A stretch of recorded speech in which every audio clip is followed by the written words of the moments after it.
그날 새벽도 여느 주일 새벽과 다를 바 없었습니다. 저는 우리 교회에서 제일 먼저 교회로 출근했고 문을 따고 들어갔습니다.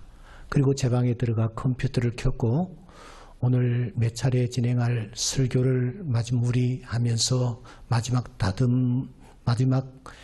다듬고 있었습니다. 제일 긴장되는 시간이었고 무엇보다도 정신이 제일 맑은 시간이었습니다. 그런데 컴퓨터가 갑자기 제 시야에서 사라지는 듯이 글자가 보이지 않는 것입니다. 이상하다. 왜 이러지? 이렇게 하면서 눈을 부벼도 글자가 잘 보이지를 않았습니다. 그러면서 저는 저도 모르게 의자에 앉은 채로 아주 뭐라고 표현해야 될까요? 잠은 아니었습니다. 혼수 상태에 빠져들기 시작했습니다. 깨어야 되는데 일어나야 되는데 하는데도 점점 저는 깊은 어떤 수렁으로 빠져들고 있었습니다. 깊은 계곡으로 빠져들어가는 듯한 느낌이었습니다. 교회는 아무도 없고 특별히 내 곁에는 아무도 없었습니다. 그런데 내 귀에 세미한 음성이 그때 들리는 것입니다. 내가 어디 있느냐 하는 음성이었어요. 좀 있다가 내 형제가 어디에 있느냐 라는 음성이 저를 흔들어 깨우기 시작했습니다. 그러다가 내가 어디서 왔으며 어디로 가느냐 하는 음성이 다시 들렸습니다. 그 순간 제가 그 음성 앞에 몸을 부르르 떨면서 일어났습니다. 일어나서 보니 제가 책상에 그냥 꼬꾸라지듯이 고개를 푹 숙이고 앉아 있는 것입니다. 오늘이 무슨 날이지? 내가 여기 왜 있지? 주일 아침이었습니다. 그래서 급히 원고를 들고서는 예배실로 향했습니다. 이미 8시 시작해야 할 예배는 8시 20분 이상 경과되고 있었습니다. 제가 1시간 가까이 그런 상태로 있었던 것입니다. 강대상에 섰는데 도대체 내가 지금 구름 위에 서 있는 듯한 느낌이었습니다. 무슨 말을 했는지도 잘 몰랐습니다. 앞에 예배를 드리던 연세대 출신 의사 선생님이 제 상태를 보면서 이건 아니다 하고서는 저를 응급실로 이송을 했습니다. 그리고 집중 치료를 제가 받았습니다. 병원에 입원해 있는 동안 단 한 사람의 면회도 받지를 않았습니다. 그러면서 제가 그때 들렸던 음성이 도대체 어디에 있는 음성인가 하고 살펴보니 이 세 질문이 하나님께서 천지를 창조하시고 그리고 던지신 질문이었습니다. 내가 어디 있느냐 하는 이 질문은 창세기 3장 9절 범죄한 아담에게 하나님께서 던지신 질문이었습니다. 내가 어디 있느냐라는 이 질문은 존재론적 질문입니다. 내 형제가 어디 있느냐 하는 이 두 번째 질문은 하나님께서 살인자 카인에게 나타나셔서 내 형제 아벨이 어디에 있느냐 하는 바로 그 질문이었습니다. 이것은 관계론적인 질문입니다. 내가 어디서 왔으며 어디로 가느냐 하는 이 질문은 창세기 16장 18절에 하갈을 향한 질문이었습니다. 이것은 종말론적 질문이라고 할 수 있습니다. 이 질문에 아담은 응답하였고 그래서 살았습니다. 이 질문에 살인자 가인은 응답하였고 그래서 살았습니다. 이 질문에 하갈은 응답하였고 그래서 그의 눈이 밝아져 샘물을 발견하는 은혜를 입게 되었습니다. 병원에 입원해 있으면서 이 질문을 다시 깊이 묵상하며 이 질문 앞에 반응하는 자에게 하나님의 은혜가 나타나는구나 하는 것을 깨닫게 되었습니다. 그날이 4월 22일 날입니다. 그리고 오늘 저는 처음으로 강대상에 서서 말씀을 전하고 있습니다. 사랑하는 여러분, 하나님은 오늘 또 우리를 향하여 질문하십니다. 내가 어디 있느냐라고 질문하십니다. 내 형제가 지금 어디에 있느냐라고 질문하십니다. 내가 어디서 왔으며 어디로 가느냐라는 질문을 던지십니다. 이 존재론적인 질문과 관계론적인 질문과 종말론적인 질문에 응답하는 은혜가 있기를 바랍니다. 우리가 그 질문에 응답할 때에 하나님의 은혜가 나타나는 것입니다. 오늘 이 짧은 시간에 우리는 인간의 몸을 입고 이 땅에 오신 주 예수 그리스도께서 우리를 향하여 던지시는 또 하나의 질문을 듣습니다. 그 질문은 이것입니다. 낮이 12시간이 아니냐 하는 질문입니다. 우리는 지금 이 질문을 듣고 있습니다. 그리고 이 질문에 우리는 반응할 수 있어야 합니다. 여러분, 이 질문이 어떤 배경하에서 던져졌습니까? 베다니 나사로의 가정에 큰 일이 갑자기 터졌습니다. 너무나 건강했고 그리고 나이도 그렇게 많지 아니했던 그 가정의 대들보 나사로가 한순간 중병으로 픽 하고 쓰러진 것입니다.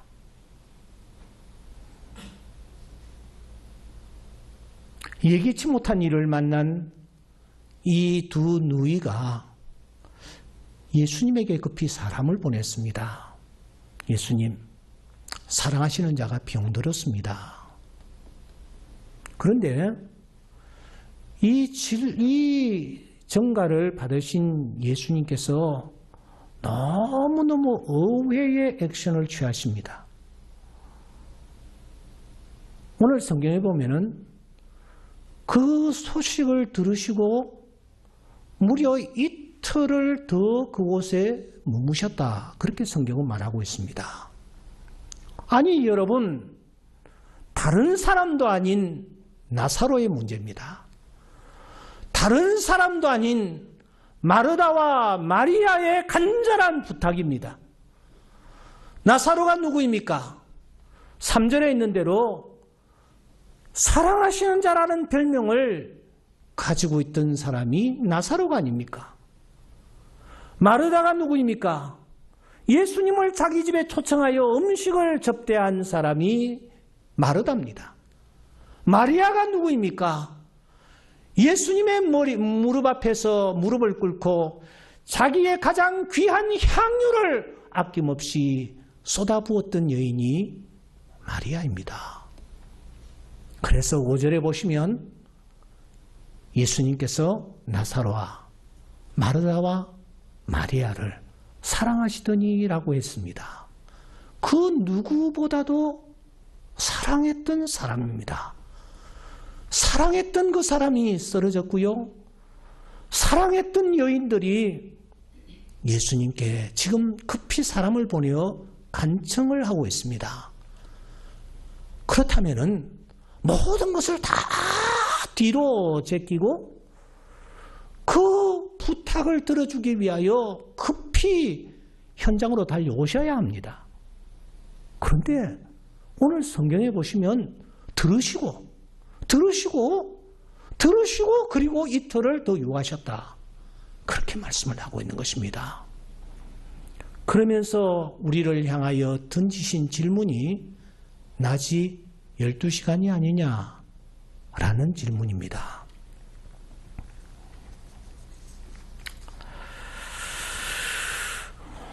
누구에 관한 소식입니까? 나사로에 관한 소식입니다. 누구에 관한 누구의 강청입니까? 마르다와 마리아의 강청입니다.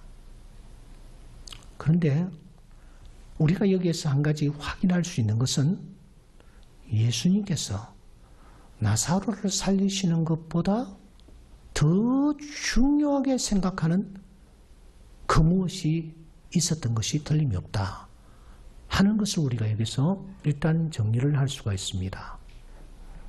왜 하필이면 이틀일까?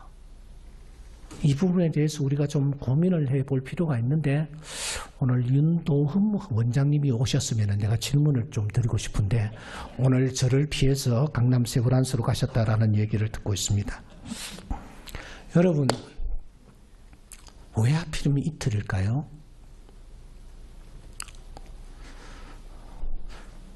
목사님, 제가 28분까지라고 했죠? 예. 이런 얘기들을 여러분들과 함께 다 나눌 수 없어서 좀 아쉽습니다. 한번 고민해 보시길 바랍니다. 왜 하필이면 이틀일까? 중요한 것은 지금 예수님이 마지막 자신의 삶을 카운트하고 계시다라는 거예요.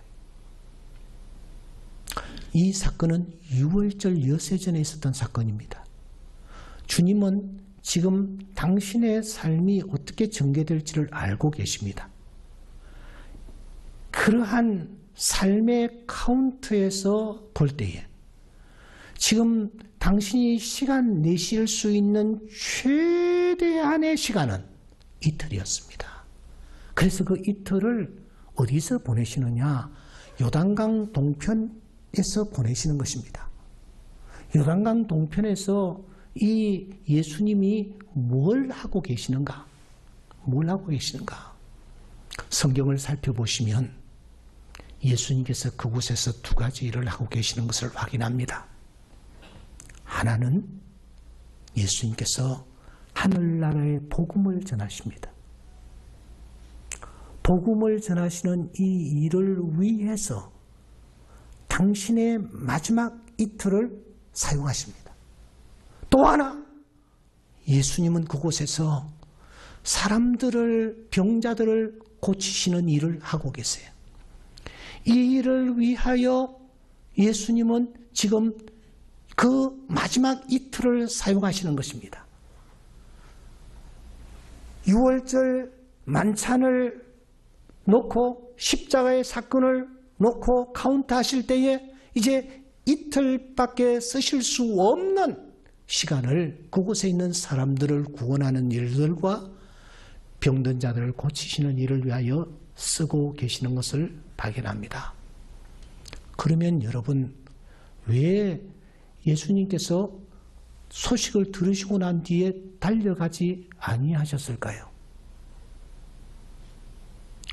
성경에 보면은 죽은 지 나흘이라는 말이 두 번이나 등장합니다.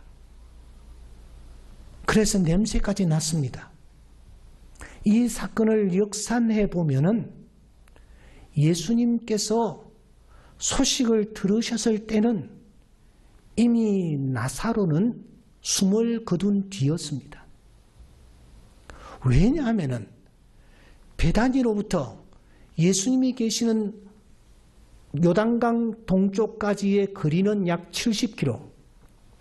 장정이 빠른 걸음으로 걸을 때의 하루길입니다.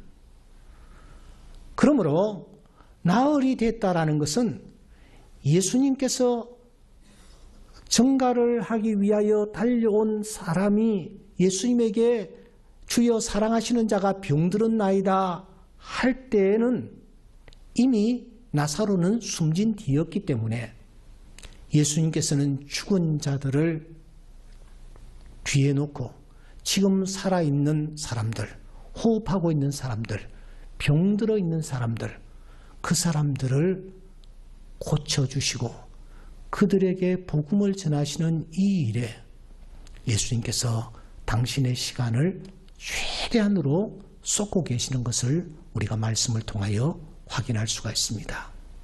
그러면서 우리에게 던지시는 질문이 이것입니다. 낮이 12시간이 아니냐 하는 말씀입니다. 이 질문 속에 담겨있는 메시지는 그래서 분명합니다. 낮이 12시간밖에 없지 않느냐 그 말씀입니다. 옛날 성경에는 12시라고 했는데 12시간이라고 하는 말이 더 정확한 번역입니다. 여러분, 여기서 이 12시간이라는 말은 유대인들의 시간관과 관계가 있습니다. 유대인들은 하루를 12구분으로 나누었습니다. 그리고 마지막 그 12시간, 이것은 마지막 시간을 뜻하는 것입니다. 바로 그 남아있는 시간, 나에게 주어진 시간, 그 시간을 우리가 어떻게 사용하고 있느냐, 어떻게 우리가 선용하고 있느냐 하는 질문에 대한, 하는 것에 대한 도전인 것입니다. 여러분, 우리는 지금 낮이 12시간이 아니냐라는 그 시간 속에 우리가 호흡을 하고 있습니다. 제가 정신을 잃었다가 깨는 순간 제 서랍이 보였습니다. 누군가가 내 서랍을 열게 될 거예요.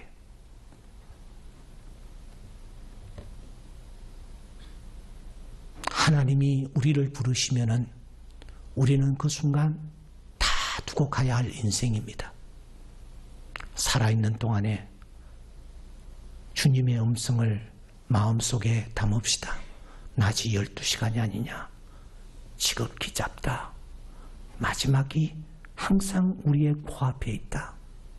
그러므로 지금 우리가 주님처럼 일을 해야 한다. 복음을 위하여, 또 우리에게 도움을 필요로 하는 자들을 위하여 우리가 하나님의 일을 감당하다가 하나님 앞에 서는 자 되기를 힘써야 한다.